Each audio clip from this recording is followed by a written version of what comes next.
There has never been a better time to upgrade your combine tractor and grain cart tires. Save up to $300 per tire when you buy 2 or more eligible Firestone Ag radial tires this fall. Visit firestoneag.com for more details. Now it's time to talk markets. Joining us this week is Craig Turner, the author of the Turner's Take newsletter and podcast. Craig, thank you so much for joining us here. Hey, thanks for having me. Happy to be here. Well, harvest is on. We're seeing harvest pressure in the markets. Craig, what have you heard from your clients so far? How's harvest moving? Well, we're in the fields. For the early soybeans, we're having some records out there, something that's been planted early, but later season soybeans, there's some fear that we've got some real damage out there. So it's been very mixed. And with the corn, a little bit better. They didn't get hit as hard by that heat in August. The corn had already been made. So maybe the USDA is right about that 173, 172. We'll have to see. Just from the early conversations I'm having, I am expecting the soybean yield probably to come down a little bit. Wouldn't be surprised if we're sub 50.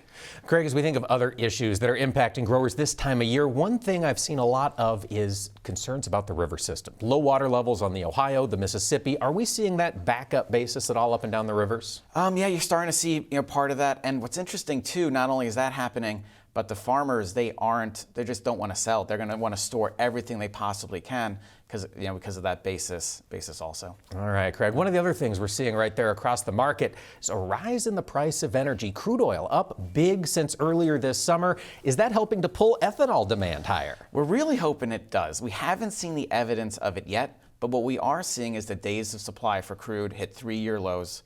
We're seeing our demand hit 3-year highs, not just domestically, but on the export side because there's been a cut in that OPEC production. And the SPR hasn't been filled yet.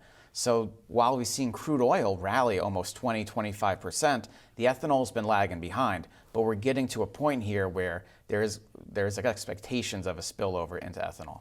Craig, as we think about those higher energy prices, of course, we need a lot of fossil fuels to make fertilizer. We've seen fertilizer prices come down. Does the rise in crude oil make you think now's a time to act on those lower prices? Yeah, especially if the margins make sense. And also natural gas has been pretty low. But there is a risk this year for natural gas in Europe. If it's cold, our projections show you could have tighter supplies and higher prices like we did last year. The United States is a major exporter, but if natural gas maybe go to $4, then we would see a significant increase in those fertilizer prices. So if margins make sense, you probably want to start locking that in. All right, Craig, thoughts for growers if they're getting into that combine, they're finding bigger than expected yields. Are you marketing right off the combine, or is this a time to store? Well, seasonally, we usually put in a bottom. When you take a look at the corn market, there is going to be a large carryout. We're going to be over 2 billion, going to be 15% stock to usage or more. That usually means we're in the lower half of prices for the year, maybe even lower. The farmers I talk to are going to be selling soybeans for the most part. $13 new crop is a good price. Going to be storing the corn.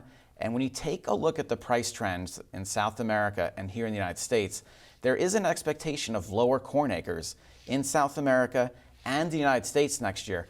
So I do think it makes sense to store the corn, sell the beans, and if you do want to have a put maybe at that 450 level, I think that makes sense.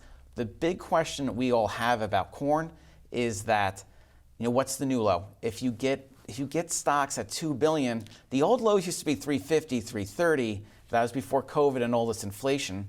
Is it 4? And I think we're eventually going to find out as the markets get more well supplied. All right, we'll have more with Craig Turner when we return.